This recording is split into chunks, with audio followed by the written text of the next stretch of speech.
दैनिक निष्पक्ष पोस्ट, दर्पण सच का, समय से पहले, खबर से आगे।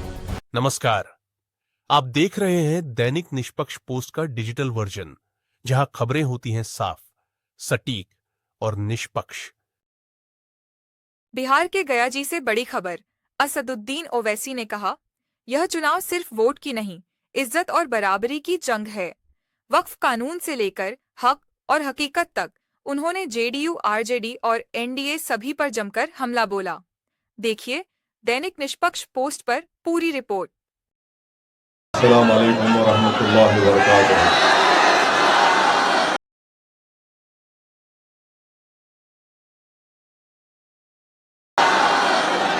मुअज़्ज़िज़ हाज़रीन इकराम, बुजुर्गान कौम और मिल्लत, मेरी इज़्ज़तदार माँ और बहनों, गयूर नौजवान साथियों, शहनशीन पर तशरीफ़ फरमा बिहार के मजलिस इत्तेहादुल मुस्लिमीन के सदर व रुकन असम्बली मोहतरम जनाब अख्तरुल ईमान साहब, जनाब माजिद हुसैन साहब रुकन असम्बली हैदराबाद, साबिक़ा रुकन असम्बली जनाब वारिस पठान साहब, आदिल हसन साहब, यहाँ के ज़िला प्रभारी तालिब रसूल साहब, ज़िला सदर ज़फ़रुल बारी साहब, मोहतरम जनाब शान अली खां साहब, डॉक्टर समीउर रहमान, आसिफ अहसन, फैसल ख़ान, मनन ख़ान, डॉक्टर राग़िब हसन साहब, फसीउज़्ज़मा खां साहब और मेरे तमाम मजलिस के मुअज़्ज़िज़ अराकीन व मुहिबान मजलिस, मैं आप तमाम का शुक्रिया अदा करता हूँ कि आज आपने अपना कीमती वक्त निकाल कर इस चिलचिलाती धूप में, इस वसी मैदान में आज आप और हम जमा हुए हैं मजलिस इत्तेहादुल मुस्लिमीन के एक इंतखाबी जलसे में। मैं सबसे पहले आप तमाम का शुक्रिया अदा करना चाहता हूँ कि पिछले असम्बली के इलेक्शन में, इंतखाबात में आपने हमारे उस वक्त के उम्मीदवार मरहूम मसरूर आलम साहब को करीब 15,000 वोट आपने दिए थे, क्योंकि मैं उसके बाद पहली मरतबा आज यहाँ पर आपके दरमियान में आया हूँ। ये मेरा अखलाक़ी फ़रीज़ा है कि मैं आप तमाम का शुक्रिया अदा करूँ और मैं अल्लाह से दुआ करूँ कि अल्लाह सुब्हानहू व तआला मरहूम मसरूर आलम साहब की मग़फ़िरत फरमाए, अल्लाह उनके दर्जात को बुलंदी अता फरमाए।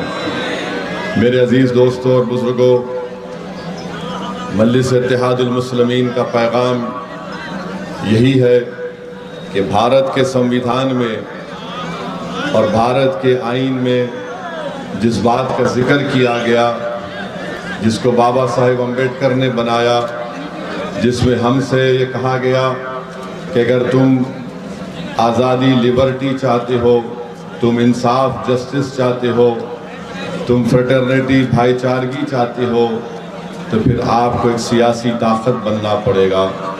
उसी संविधान में उसकी दफ़ा 14 यह कहती है कि भारत में सबको बराबरी के हुकूक मिलेंगे, हिस्सेदार बनाया जाएगा, जिसको हिंदी में सामंता कहते हैं। मेरे अज़ीज़ दोस्तों और बुज़ुर्गों, यही लड़ाई मजलिस इत्तेहादुल मुस्लिमीन की बुनियादी लड़ाई है। हम चाहते हैं कि हमको हमारा हिस्सा मिले, जो कमज़ोर और मज़लूम है उनको ताकतवर बनाया जाए, उनकी लीडरशिप बने, तभी जाकर वो अपने तमाम हुकूक़ को, अपने मुतालबात को मनवा सकेंगे। और पिछले 60-65 साल से मजलिस इसी काम पर लगी हुई है। हमको कहीं पर कामयाबी मिली, कहीं पर हमको कामयाबी नहीं मिली, मगर अगर कामयाबी मिली तो हम अल्लाह का शुक्र अदा करते हैं और आवाम से जो हमने वादे किए उसको पूरा करने की कोशिश करते हैं। अगर हमको कामयाबी नहीं मिली तब भी हम अल्लाह का शुक्र अदा करते हैं, मगर हम अपने हौसलों को पस्त होने नहीं देते। यही पैगाम मैं आज इस सरजमीन पर बसने वाले गयूर अवाम को देने आया हूँ कि पिछले 5 साल पहले आप और हमने मिलकर बड़ी मेहनत की, हमको कामयाबी नहीं मिली, मगर हमारे हौसले आज भी बुलंद हैं और कल भी रहेंगे। मुझे यकीन है कि इंशाअल्लाह ताला आने वाले विधानसभा के चुनाव में आप अपना एक एक वोट मजलिस के पतंग छाप के निशान पर बटन दबाकर अपने सियासी शऊर का सबूत देंगे। आज मसरूर आलम साहब हमारे दरमियान में नहीं है, मगर मजलिस को एक उम्मीदवार यहाँ से खड़ा करना है, तो मैं आपके दरमियान में खड़े होकर इस बात का ऐलान कर रहा हूँ कि इंशाअल्लाह ताला इस विधानसभा से अब की बार मजलिस इत्तेहादुल मुस्लिमीन के उम्मीदवार मेरे भाई जनाब शान अली खान साहब रहेंगे। मैं आपसे अपील करता हूँ कि आप तमाम मिलकर उनके लिए मेहनत करें, दुआ करें और उनको कामयाब करें, ताकि शेरघाटी के इन गरीब और मजलूम अवाम की आवाज़ बिहार की विधानसभा में गूंजे। मेरे अजीज़ दोस्तों और बुजुर्गों, मेरी आपसे अपील है कि मजलिस ने एक ऐसे शख्स को अपना उम्मीदवार बनाया जिसने बहुत जुल्म को देखा।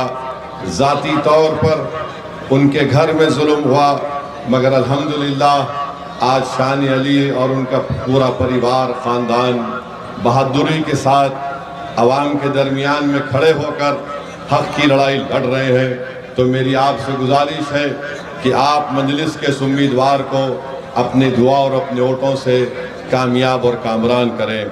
वहीं पर मेरे अजीज़ दोस्तों और बुजुर्गों, शेरघाटी का एक बहुत बड़ा मसला है। पिछले बार जब मैं आया था, शायद इसी मुकाम पर इलेक्शन की मीटिंग हुई थी, उस वक्त भी मैंने आपसे कहा था कि राजद ने एक ऐसे उम्मीदवार को अपनी पार्टी में लाया है जिसका ताल्लुक विश्व हिंदू परिषद से था, मगर आपने कुछ और फैसला लिया। और आज आप देखते हैं कि उस वक्त राजद और तमाम दूसरी सियासी पार्टियां कह रही थी कि ओवैसी को अगर वोट डालेंगे या मजलिस को वोट डालेंगे तो भाजपा जीत जाएगी। बताइए, क्या बीजेपी जीती या आपका उम्मीदवार जीता? यहाँ से मेरे अजीज दोस्तों और बुजुर्गों, राजद और उसके साथी पार्टियों में इतनी ताकत नहीं है कि वो बीजेपी को रोक सके। अगर तेजस्वी यादव और उस अलायंस के जिम्मेदार लोग वाकई में बिहार में दोबारा नरेंद्र मोदी की पार्टी के शख्स को मुख्यमंत्री बनाने से रोकना चाहते हैं, तो मैं आज फिर से कह रहा हूं, आओ मजलिस इत्तेहादुल मुस्लिमीन से हाथ मिला लो। हम बिहार में मोदी को रोक देंगे, नीतीश कुमार को हरा देंगे। अगर आप हमारी इस पेशकश को कमजोरी की निशानी समझते हैं तो ये तुम्हारी नादानी है, ये तुम्हारा बचपना है, ये तुम्हारी वो दूरंदेशी तुम में नहीं है। और अगर इसका खमियाजा तुमको भी भुगतना पड़ेगा और कहीं ऐसा ना हो कि बिहार की जनता को पिछले फिर 5 साल उन तमाम लोगों के जुल्म को सहना पड़े। मजलिस ने दिल खोल कर और पूरे इखलास के साथ लालू प्रसाद यादव साहब को और तेजस्वी यादव को खत लिख कर कहा कि आओ हमको सिर्फ 6 सीट दे दो, 5 हमारे विधायक एमएलए तो पिछली मर्तबा कामयाब हो चुके थे, बावजूद इसके कि हमारे 4 विधायक को राजद ने खरीद लिया, उन बेईमानों ने अपनी जमीर को बेचकर अवाम को धोखा किया। हमने आगे बढ़कर कहा कि आओ, मगर अगर वो इसकी कमजोरी की निशानी समझते हैं तो इसकी वो इनकी नादानी है। मगर मैं राजद के लोगों को बताना चाह रहा हूँ, ये हाथ जो तुम्हारे आगे बढ़े हैं दोस्ती के लिए, ये भीख नहीं मांग रहे हैं, ये 19% अक़लियतें अपना हक मांग रही हैं। अगर तुम कमजोरी समझते हो तो याद रखो, ये हाथ बड़े दराज हैं, तुम्हारे गिरेबान के तार से भी खेलने को तैयार हैं।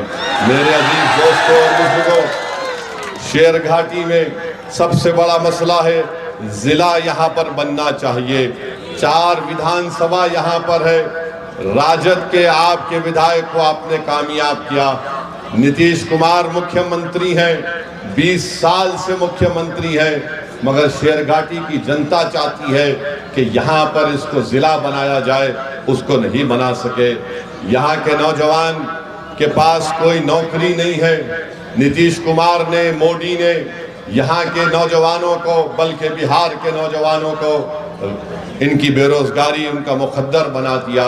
आज आप देखते हैं कि पलायन होता है, हर नौजवान 17-18 साल का होता है तो उसको अपना घर छोड़कर हिंदुस्तान के कोने कोने में जाना पड़ता है ताकि गरीबी और मुफलिसी का इसका परिवार या वो खुद शिकार ना हो जाए।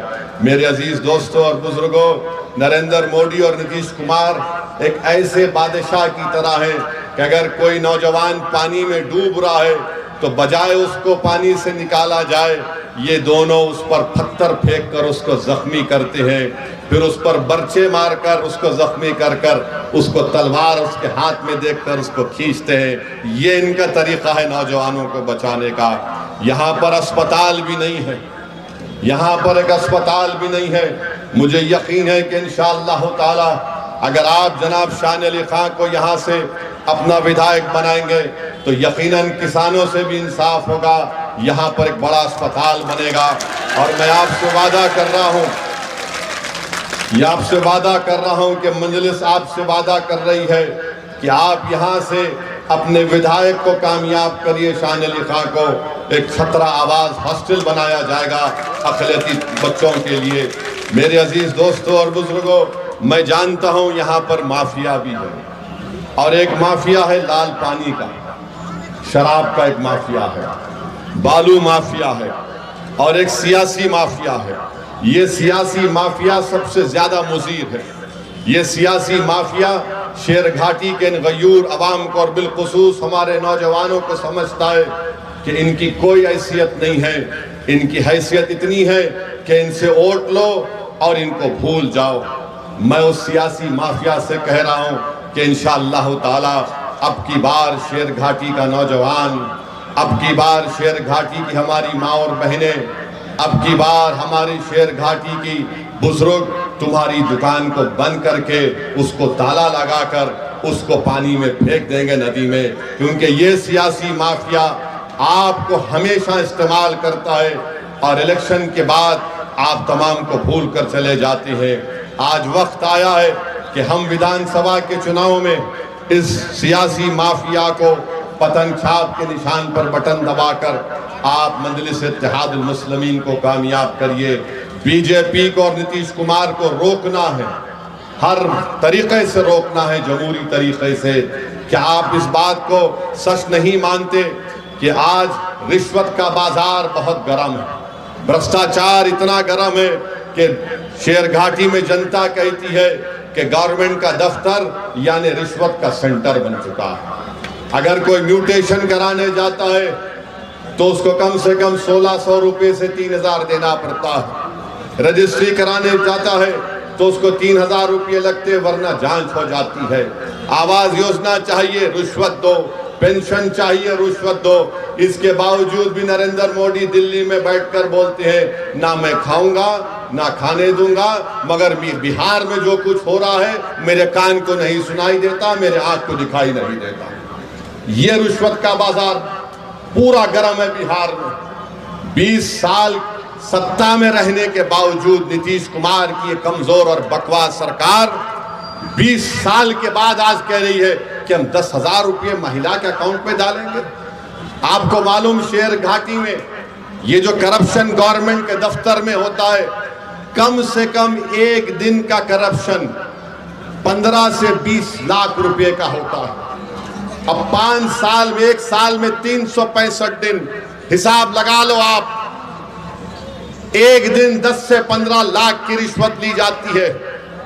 और 5 साल के बाद, बल्कि 20 साल की सत्ता के बाद नीतीश कुमार नरेंद्र मोदी के कहते हैं कि भाइयों बहनों हमने 5 साल दबा के लूटा, अब आपको 10,000 रुपये देते हैं वापस। ये इनका मकसद है। और फिर आप जानते हैं कि शेर घाटी में क्या क्या नहीं हो रहा है, बल्कि आपको एक लिस्ट बनाकर लाया हूं मैं। यहां पर आप देखते हैं कि अक्टूबर 2025 में एक 24 साला दीपक को गोली मारकर नया बाजार रजिस्ट्री ऑफिस में हत्या कर दी गई। सिर्फ 30 मीटर दूर पुलिस स्टेशन था और हजरत पुलिस आराम से सो रही थी।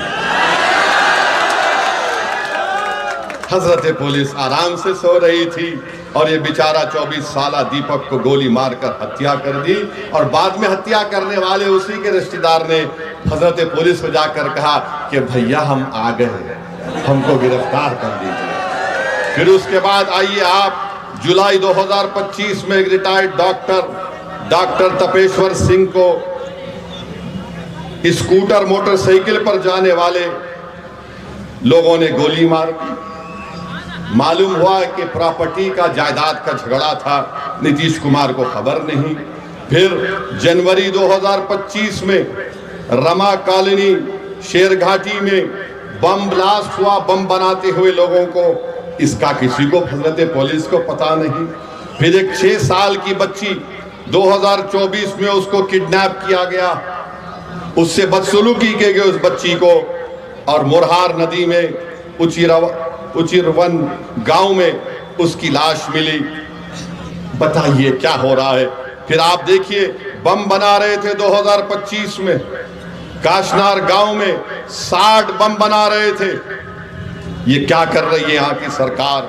और फिर सैलाब आता है, जैसा कि 2025 के मानसून में गोपालपुर, पलहाट, कुबड़ी में पूरा गांव पानी में डूब चुका है, कलवट बह चुके हैं, यहाँ पर लोग जा नहीं सकते। ये हाल शेरघाटी का है मेरे अजीज दोस्तों और बुजुर्गों। जीटी रोड और अंदर के गांव जो है शेरघाटी ब्लॉक में रोड ही नहीं है। फिर आप अस्पताल माशाल्लाह जितना बोले उसके बारे में कम है।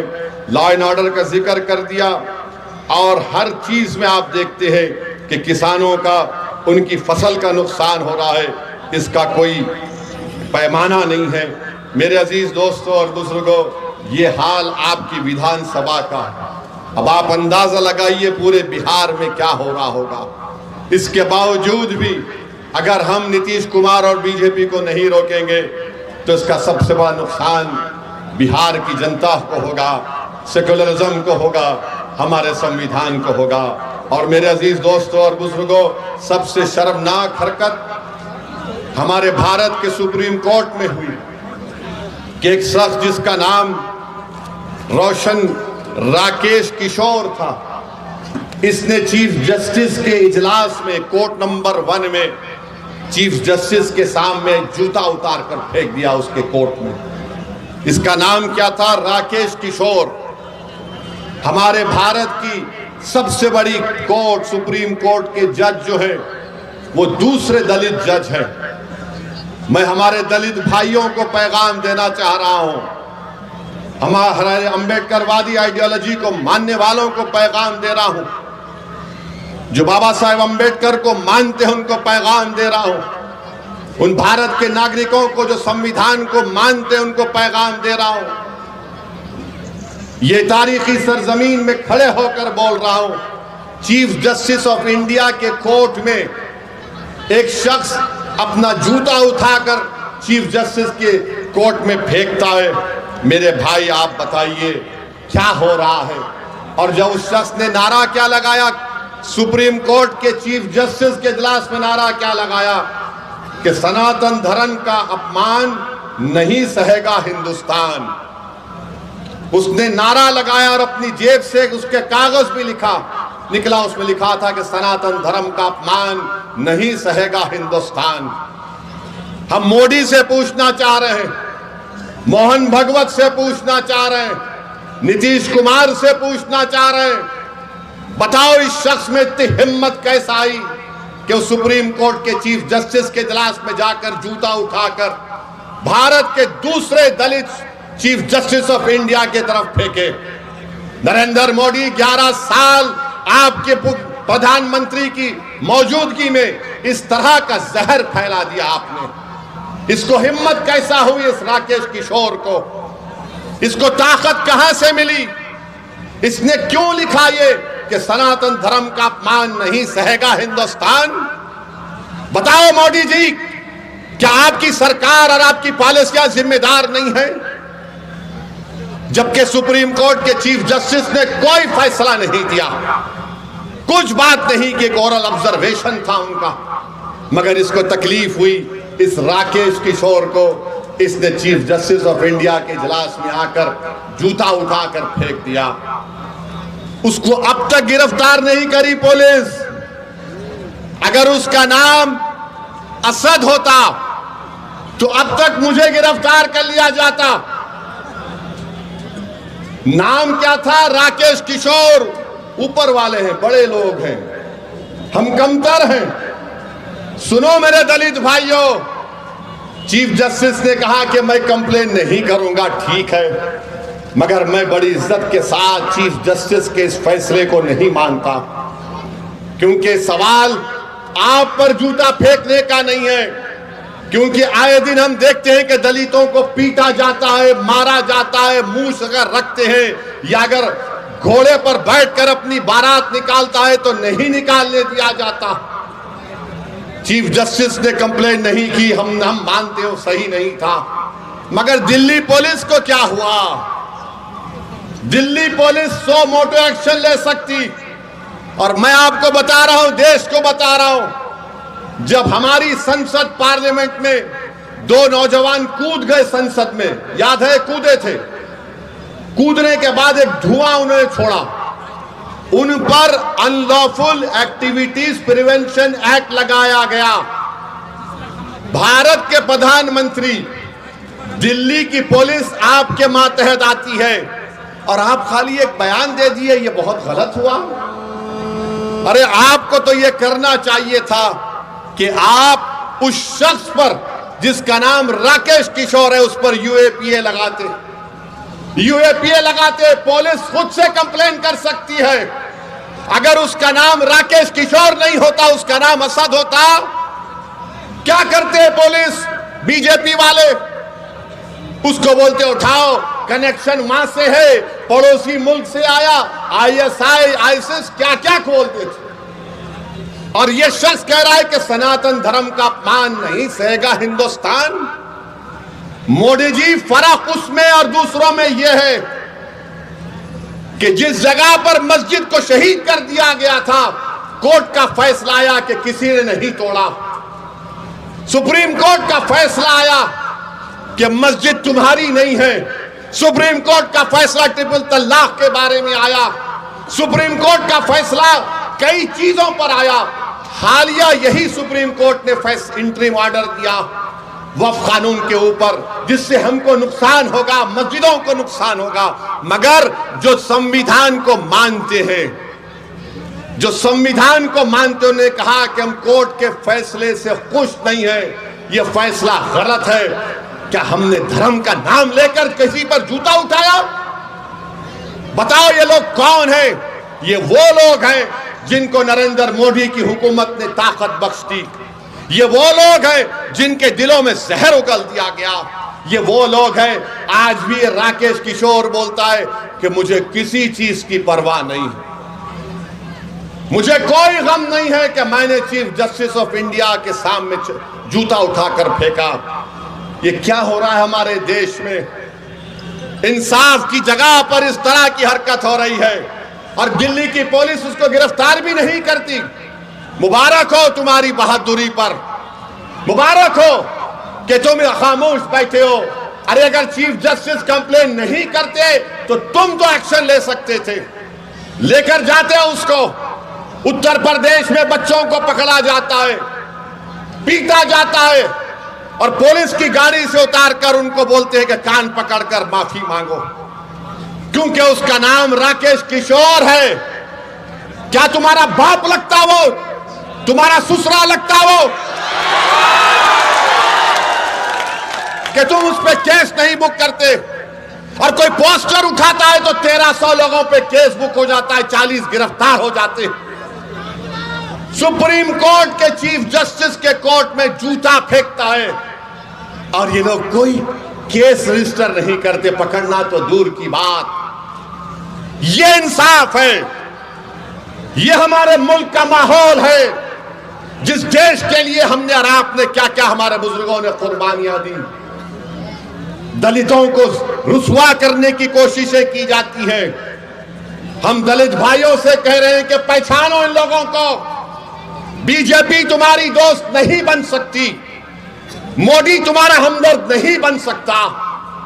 भारत की तारीख का दूसरा दलित चीफ जस्टिस ऑफ इंडिया है। ये चीफ जस्टिस ऑफ इंडिया के वालिद जो थे, उनके वालिद जब बाबा साहेब अंबेडकर ने हिंदुइज्म को छोड़कर नागपुर में बौद्ध मजहब को इख्तियार किया तो उनके वालिद साथ थे बाबा साहेब अंबेडकर के। मेरे भाई, ये हालात हैं वतन अजीज के। मैं आपसे अपील कर रहा हूं कि आप मुत्तहिदा तौर पर अपने के कोर्ट का इस्तेमाल करिए। राजद की जो आज की लीडरशिप है वो नादान है, दूरअंदेशी उनमें नहीं है।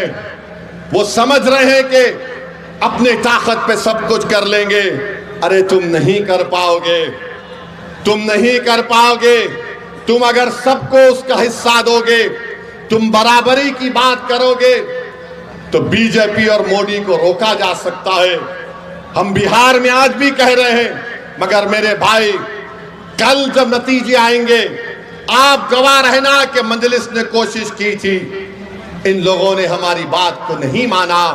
हम इनको पुकार पुकार कर कह रहे थे।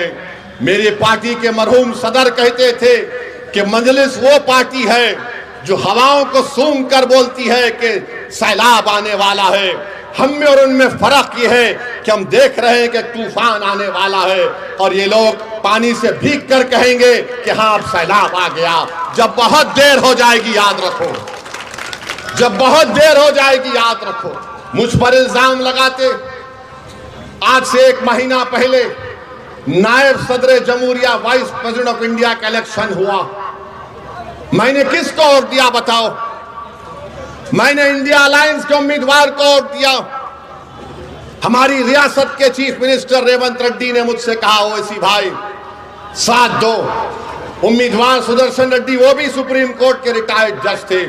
मैंने जाकर उनको वोट दिया। जब क्या था मैं, जब तुमको वोट की जरूरत थी तो मैं दूध का धुलावा हो गया। आज जब मैं इन गरीब और मजलूमों को लीडर बनाना चाहता हूं तो मैं बुरा हो जाता हूं। सुनो शेर घाटी के नौजवानों, बुजुर्गों, मैं हैदराबाद से पहले भी तो आपके दरमियान में आया था, आज भी आया हूं और कल भी आऊंगा इंशाअल्लाह ताला।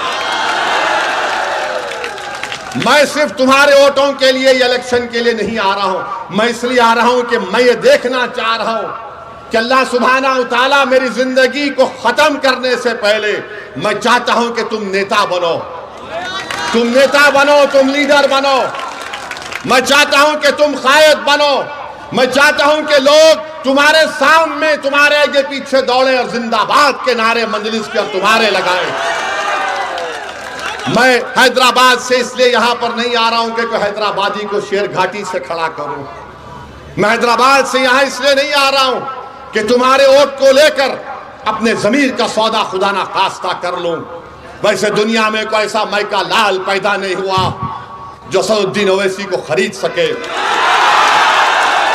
मैं यहां पर इसलिए आया हूं शेर घाटी के मेरे गयूर नौजवानों, बुजुर्गों, मेरी इज्जतदार माँ और बहनों के आपको इंसाफ मिले।